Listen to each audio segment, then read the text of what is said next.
Selamat malam, saudara yang Tuhan Yesus kasihi. Perikop kita hari ini tentang Imamat pasal 4 ayat 13 sampai 21 tentang hidup kudus. Saudara, saya mau tanya kepada saudara, apakah lebih senang kita berbicara tentang dosa atau kita berbicara tentang hidup kudus? Saudara, hidup kudus itu senang kita bicarakan, tapi jangan lupa juga kita harus juga mengerti mengapa diberitakan tentang hidup kudus. Karena orang Israel kerap kali melakukan dosa. Nah, hidup orang Israel diajak untuk hidup kudus. Karena itu perikop hari ini bicara soal perjalanan hidup bangsa Israel. Mereka berjalan dari Mesir ke Kanaan. Mereka itu baru menerima yang dinamakan hukum atau peraturan sebagai tata kehidupan dengan Allah dan juga dengan sesama manusia. Dan tata kehidupan dengan Allah dan dengan sesama manusia itu yang harus dijabarkan oleh bangsa Israel. Hukum ini menentukan apakah yang dilakukan seseorang itu dosa atau tidak. Bila ada seorang yang tidak mengetahui hukum, ya, maka orang itu mereka itu dinyatakan melakukan pelanggaran kalau mereka tidak tahu hukum. Karena itu diberikan hukum ini atau perintah ini supaya mereka betul-betul menyadari dan mereka itu wajib melakukan ritual atau acara atau yang dikatakan upacara-upacara bagaimana hidup kudus supaya mereka itu melakukan kehidupan yang baik. Karena itu aturan atau ajaran ini mau menyampaikan sebuah kewajiban mereka agar melakukan ritual. Setelah mereka melakukan kesengajaan berbuat dosa, ada acara atau ritual bagaimana mereka harus melakukan kewajiban untuk melakukan penghapusan dosa yang disebut dosa yang tidak disengaja. Nah, dengan cara itu Tuhan memberikan perintah dan aturan kepada bangsa Israel dengan syarat. Kalau mereka telah melakukan dosa atau sengaja berbuat dosa, mereka harus mempersembahkan seekor lembu muda jantan. Ya, untuk dipersembahkan, disembelihkan sebagai korban penghapus dosa dan kemudian dibawa itu ke kemah pertemuan. Kemah pertemuan itu sebagai tempat yang dikuduskan, tempat kehadiran Allah di sana, dan umat Israel memuliakan Allah di sana. Nah, saudara, hal itu juga berlaku ya, bahwa penghapusan dosa dan memberikan korban penghapusan dosa itu berlaku sebagai satu syarat untuk para imam dan juga orang-orang Yahudi mentaatinya. Jadi hukum Tuhan ini berlaku untuk semua orang, baik para tokoh-tokoh spiritual ya, atau juga umat Tuhan. Dan peraturan-peraturan itu tidak tebang pilih. Semua yang diberikan Tuhan itu adil, merata, yang diberlakukan Tuhan untuk semua umat, dari pemimpin agama sampai umat Tuhan. Tujuannya adalah supaya semua orang mentaati dan memenuhi hukum Tuhan itu untuk menjaga kekudusan di hadapan Tuhan sebagai umat. Saudara, dengan demikian hukum Tuhan itu atau firman Tuhan itu tetap terjaga wibawanya dan terpenuhi tuntutannya dengan yang bersangkutan ya, agar yang bersangkutan itu umat Tuhan itu mereka boleh bebas dari segala tuntutan-tuntutan hukum. Saudara yang dikasih Tuhan, apa saja yang dapat kita pahami dari perikop kita tentang dosa yang tidak disengaja yang dilakukan oleh umat Tuhan pada waktu itu?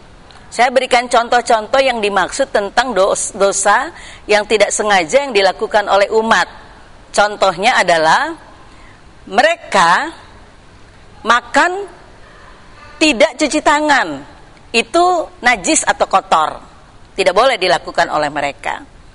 Ketika mereka berjalan di antara ladang gandum milik orang lain, mereka tidak boleh sembarangan memetik gandum itu. Ya, mereka akan dinyatakan bersalah kalau memetik gandum itu dan memakannya. Contoh yang lain tentang dosa yang tidak sengaja adalah bagaimana mereka dilarang untuk mencaci maki orang yang bersalah dengan sesuka hati mereka. Ya. Kemudian contoh lain, mereka juga tidak boleh menghakimi orang yang bersalah padahal sudah ada hukum yang mengaturnya. Saudara, sebagai orang Yahudi, mereka tidak boleh membiarkan sesama orang Yahudi yang di dalam perjalanan mereka dan mereka itu mengalami kesusahan pada waktu malam hari, dan orang Yahudi tidak memberikan tempat tumpangan, tempat tinggal untuk mereka menginap. Itu merupakan sebuah kesalahan. Ya, mereka juga orang-orang Yahudi didorong untuk memelihara hukum Tuhan. Ya, misalkan mereka harus mendorong anak-anak mereka tidak boleh menikah dini. Ya, masih akil balik dinikahkan. Ya, masih muda sekali, itu merupakan satu pelanggaran. Ya, dosa yang disengaja. Nah, saudara, saya mau menyampaikan dosa yang tidak disengaja itu misalkan, ya, dulu belum ada peraturan. Mereka itu tidak disunat, tidak puasa. Karena itu ketika mereka diberikan Tuhan hukum yang baru, mereka harus memberlakukan hukum itu, supaya mereka tidak lagi melakukan dosa-dosa yang disengaja seperti dahulu, karena sudah ada aturan atau hukum itu. Jadi saudara sekalian, jika orang Israel atau para imam mereka melakukan pelanggaran-pelanggaran itu yang disebut dosa yang tidak disengaja, syaratnya cuma satu, yaitu mereka harus memberikan persembahan lembu muda jantan, dan itu harus dilakukan oleh semua umat Tuhan. Nah, Tuhan itu yang akan menghapus dosa Israel, pemimpin Israel, ketika mereka melakukan korban persembahan itu. Nah, saudara, itu syarat yang dilakukan untuk umat Tuhan, dan itu syarat yang ditentukan oleh Tuhan, tidak boleh dilanggar. Saudara, yang terjadi di zaman perjanjian lama bagi umat Israel seperti itu. Mengapa ada aturan, mengapa ada hukum Tuhan? Ya, supaya mereka tidak melanggar perintah-perintah Tuhan. Jadi ada satu tonggak penegak untuk mereka mentaati hukum Tuhan itu. Karena itu Tuhan berikan peraturan-peraturan itu. Saudara, di zaman perjanjian lama, orang Israel diajak Tuhan untuk melakukan ritual. Ya, ritual itu sebetulnya adalah untuk menjaga kekudusan umat Tuhan bersama dengan Tuhan. Karena Tuhan itu kudus adanya, Tuhan mau umat Israel juga, bangsanya, umat pilihannya itu hidup kudus. Ya. Saudara, betapa rumitnya kalau kita membayangkan harus membeli lembu muda jantan, kemudian harus disembeli, dipercikkan, kemudian darahnya dibawa ke kemah pertemuan. Kita bisa bayangkan betapa rumitnya apa yang dilakukan dalam seremonial pada waktu itu. Ternyata orang Israel tidak mampu melakukannya. Mereka terus melakukan dan juga terus berbuat dosa. Ya, yang disengaja, yang dilakukan oleh mereka. Oleh karena itu, saudara, di dalam zaman perjanjian baru ternyata umat Tuhan yang gagal melakukan syarat-syarat yang dilakukan, diminta oleh Tuhan itu, supaya mereka boleh hidup kudus dan tidak lagi melakukan pelanggaran, tidak dapat dilakukan oleh mereka. Ya, karena itu Tuhan Allah berinisiatif sendiri. Tuhan mengambil satu jalan sendiri, jalan damai, untuk menghapus dosa-dosa manusia, agar manusia tidak usah lagi memberikan korban-korban persembahan penghapus dosa, menyembeli lembu muda jantan, ya, sebagai tanda penghapusan dosa bagi dosa yang mereka lakukan. Ya, Tuhan sendiri memberikan dirinya, Dia memberikan korban seluruh hidupnya, dirinya sebagai tanda penebusan itu. Untuk apa? Untuk menggantikan ritual syarat-syarat yang dulu, yang lama, yang tidak dapat dilakukan dan gagal dilakukan oleh manusia, sehingga mereka terus dan cenderung berbuat dosa. Tuhan sangat mengasihi manusia, karena itu dia memberikan pengorbanannya di kayu salib untuk menghapus dosa dan kesalahan manusia. Jadi kita boleh melihat, saudara, betapa mahal dan berharganya ya, diri Allah dalam diri Yesus yang datang untuk manusia sebagai tanda menghapus semua dosa manusia.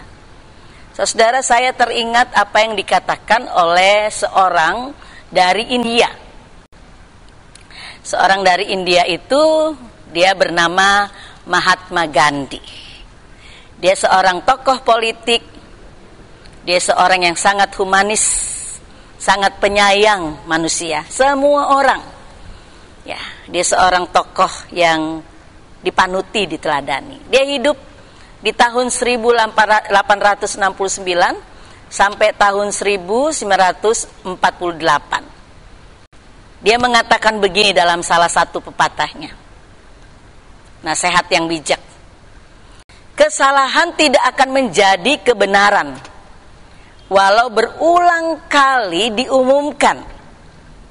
Dia bilang sebaliknya, kebenaran tidak akan jadi kesalahan walau tidak seorang pun mengetahuinya. Jadi saya kutip maksud yang tersirat di dalam perenungan kita hari ini, baik di dalam perikop kitab yang kita baca tadi maupun yang dikatakan kata-kata bijak Mahatma Gandhi, bahwa kalau kita sudah tahu melakukan kesalahan dan kita masih berbuat lagi, itu bodoh namanya. Jadi sebenarnya saudara yang Tuhan Yesus kasihi, kita diajak oleh firman hari ini benar-benar kita bertobat, kita berubah, kita memulihkan kembali hubungan kita dengan Tuhan, kita melakukan satu hubungan yang kita perbaiki dan kita mau melakukan yang baik di mata Tuhan dan di mata sesama. Satu pesan, jangan sia-siakan kesempatan yang Tuhan berikan. Jangan sia-siakan kesempatan dan anugerah pengampunan dosa, pemberian anugerah kasih-Nya kepada kita. Kita diajak untuk hidup kembali, hidup baik dengan Tuhan. Kita diajak untuk kembali hidup benar di jalan Tuhan. Kita diajak untuk hidup sebagai seorang yang terus-menerus hidup di dalam kehidupan bersama dengan Tuhan. Saudara, sebagai satu perenungan saja, capek enggak kalau kita berbuat dosa terus? Kan capek. Capek enggak kalau kita melakukan hal yang salah terus? Capek. Karena itu berhenti berbuat dosa dan melakukan dosa. Pusing sendiri nanti saudara. Lakukanlah yang baik, apa yang dikatakan oleh Tuhan. Peganglah yang benar, yang diamanatkan oleh Tuhan. Dan biarlah kita boleh hidup dalam kehidupan yang baik, dalam jalan Tuhan. Jalan Tuhan itu membahagiakan. Jalan yang penuh dengan dosa, dan kalau kita terus melakukan dosa, itu bukan hanya menyusahkan kita, tetapi membinasakan kita. Kita tinggal pilih, mau hidup di dalam dosa terus menerus, kita binasa, atau mau kita hidup di dalam jalan yang baik, jalan Tuhan, aturan Tuhan, dan kita hidup bahagia. Pilihan adalah di tangan saudara. Dan firman hari ini mengingatkan kita, jangan berbuat dosa, berbuatlah baik, menyenangkan hati Tuhan, menyukakan Tuhan. Amin.